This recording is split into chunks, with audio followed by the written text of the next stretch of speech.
Hello viewers, আজকে আমি আপনাদেরকে এইচটিএমএল হেডিং ট্যাগ সম্বন্ধে কিছু ধারণা দেব এবং আজকে যে ট্যাগগুলো আমি ইউজ করব সেটা টোটালটাই হেডিং ট্যাগের উপরে।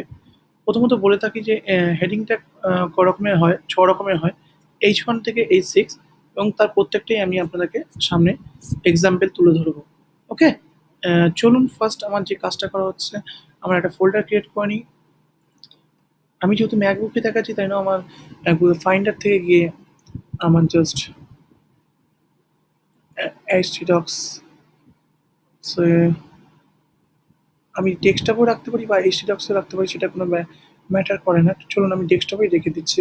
সো আমি এখানে জাস্ট একটা পেজ আমি নিয়ে নিচ্ছি। আগে কপি করে নিয়ে আসি এখান থেকে, জাস্ট এখান থেকে নিয়ে এসে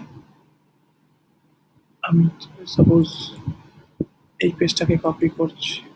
এটা পেজ নেই এটার মধ্যে।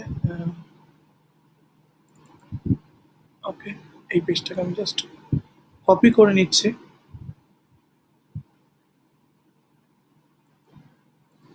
করে নিয়ে আমি ডেস্কটপে চলে এলাম এবং জাস্ট এখানে পেস্ট করে দিচ্ছি। পেস্ট করে দেওয়ার পর আমি জাস্ট নামটা চেঞ্জ করে দিচ্ছি, রিনেম করে দিচ্ছি।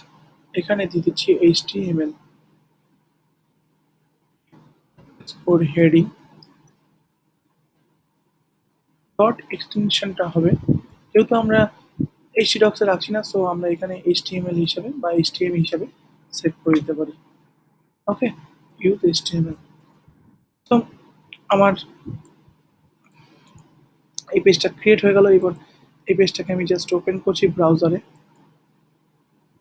ওকে, এখানে আমাকে দেখাচ্ছে হেডিং ট্যাগ, যেটা আমি লেখা আছে আমার পেজটায়। সো এবার আমি পেজটাকে ওপেন করি। আমি ওপেন করতে পারি হচ্ছে সাবলাইম টেক্সট, টেক্সট এডিট যেটাই চান সেটাই করতে পারি। আমি সাবলাইম টেক্সটই করছি। ওপেন সাবলাইম টেক্সটে আমি করছি। এখানে আমার কিছু লিঙ্কস করা আছে। সো আমি এটাকে আমি জাস্ট একবার ডিলিট করে দিচ্ছি, যেহেতু আগের এটা টিউটোরিয়াল আমি করেছিলাম। সো আমি এটাকে ডিলিট করেছি এবং ফ্রেশভাবে আপনাদেরকে দেখানোর চেষ্টা করছি। ওকে,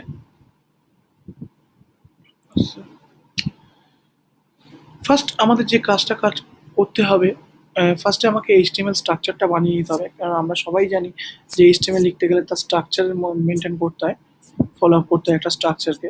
সো তার জন্য আমাদের যে স্ট্রাকচারটা হলো সেটা আগে দেখে নিন। এইচটিএমএল এটা হচ্ছে আমাদের স্ট্রাকচার। এখানে কি বলছে, ডক টাইপ অর্থাৎ ডকুমেন্ট টাইপ এক্সটিএমএল, তারপরে কি এইচটিএমএল শুরু এবং এইচটিএমএল শেষ, এবং তারপরে যে ট্যাগটা হচ্ছে হেড ট্যাগ। এখানে আমরা জাস্ট যে কোনো মেটা ডেটা ট্যাগস, মেটা ট্যাগসগুলো ইউজ করতে পারি এবং স্ক্রিপ্ট বা style sheet, internal style sheet use করতে পারি। সো এরপরে যে ট্যাগটা হচ্ছে সবথেকে গুরুত্বপূর্ণ ট্যাগ, যেটা একটা ওয়েব পেজ ডিজাইনিংয়ের জন্য টোটাল কাজটাই আমাদের এই ট্যাগটার মধ্যে হয়ে থাকে। ওকে, সো এটা হচ্ছে বডি ট্যাগ। এবং এখানে আমরা যে কাজটা করব, ফার্স্ট আমি একটা H1 ট্যাগ বানিয়ে নেব এবং H1 ট্যাগ অর্থাৎ এটাকে বলা হচ্ছে হেডিং 1 ট্যাগ।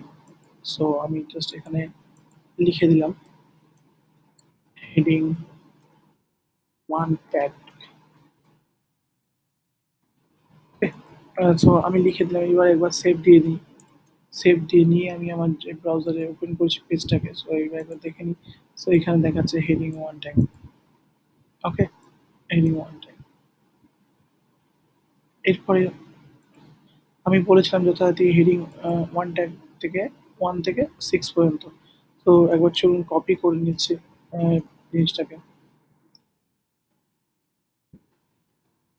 আমি জাস্ট এখানে হেডিং 2 অর্থাৎ H2,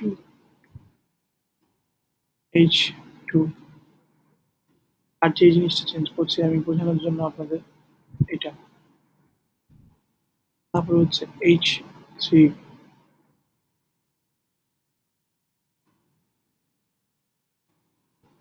H3 ট্যাগ এবং এখানে 3 করে দিলাম। এরপরে যেটা হচ্ছে H4 ট্যাগ এবং H4 ট্যাগ, তারপরে হলো H5 and H5।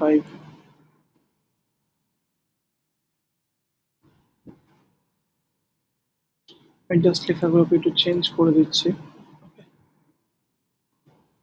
H6 and in last, so H6 save দিয়ে নিলাম। এবার দিয়ে নিয়ে এবার চলুন দেখে নিই কিরকম দেখাচ্ছে। আপনারা দেখলে বুঝতে পারবেন যে দেখুন একদম প্রথম বড় থেকে বোল্ড থেকে আস্তে আস্তে সেমি বোল্ড এবং তারপরে একদম সিম্পল টেক্সট এবং ছোট হয়ে যাচ্ছে ফন্ট সাইজগুলো এর। এবং এই হেডিংটাকে আমি চাইলে আমি স্টাইলও করে দিতে পারি হেডিং ট্যাগগুলোকে। সেটাও চলুন আমি একটু ইন্টারনাল সিএসএস দিয়ে, না আজকে আমি ইন্টারনালটা দেখাবো না, আপনাদেরকে দেখাই হচ্ছে ইনলাইন সিএসএসটা। ওকে, এখানে করে দিচ্ছি STYLE। যখন সিএসএস পড়াবো তখন একদম প্রত্যেকটা বলে দেবো সিএসএস রকম আছে এবং কীভাবে ইউজ করতে হয়। আশা করি আমাদের টিউটোরিয়ালটা দেখুন এবং উম, চেষ্টা করছি আপনাদেরকে ফ্রিতে যতটা আমাদের নলেজ আছে সেটা শেয়ার করার, এবং চেষ্টা করছি আপনারা অবশ্যই দেখবেন, আমরা আশা করব, এবং শেয়ার করবেন আমাদের এই ভিডিওগুলি যদি ভালো লেগে থাকে। So please do subscribe our channel as well as sharing our videos. ওকে, চলুন যাক কথা না বাড়িয়ে এবার আমি দেখাই স্টাইলে আমি কি করতে পারি। আমি জাস্ট এগুলোকে আগে ফার্স্ট আমি একটা বর্ডার দিয়ে নিই। বর্ডার 1px সলিড, আমি জাস্ট এটা হেক্সাডেসিমাল কোড দিলাম। তারপরে কি বর্ডারের পরে আমার যেটা কাজ করতে হবে, কালার করতে হবে। কালার দিলাম হচ্ছে একবার সেভ দিয়ে নিয়ে চলুন একবার দেখে নিই, এবং প্রত্যেকটা কাজ আমরা করবো এবং তার সাথে সাথে যতটুকু করবো ততটুকু দেখে নেবো। ওকে, এটা চলে এসছে হেডিং 1, কিন্তু ব্যাপারটা বর্ডারটা আমার অনেক বড় দেখাচ্ছে। সো বর্ডারটাকে আমি একটু ছোট করে দিচ্ছি, কোনো অসুবিধা নেই। With 100 pixel. চলুন একবার একবার দেখে নিই। বর্ডারটা ছোট হয়ে গেছে, একদম পারফেক্ট আছে বর্ডারটা। এবং এগুলোর সবকটা আমি একই ইউজ করব। সো এটাকে আমি জাস্ট এখান থেকে স্টাইল ট্যাগটাকে ধরে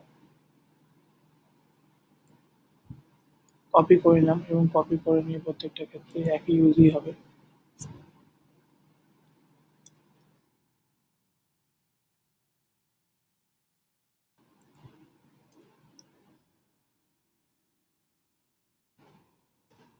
জিনিসগুলো খুব ইজি, HTML ট্যাগগুলো লেখা খুব, যদি একটু কনসেপ্টটা বুঝে যান সো ইজিলি আপনারা করতে পারবেন।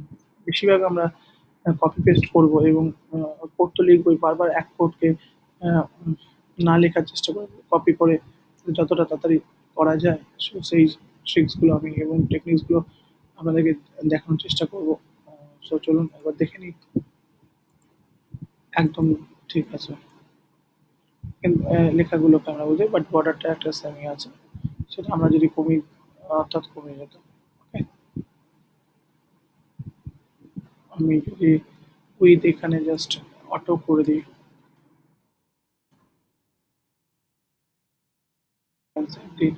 চলুন একবার দেখে নিই কি দেখাচ্ছে।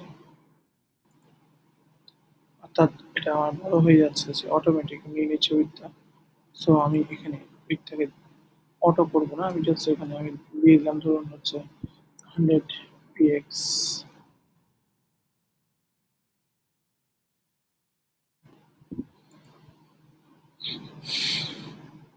এইভাবে আমরা প্রত্যেকটা বর্ডার দিতে পারি। কালার মেন করেছে, কালার দিয়েছে,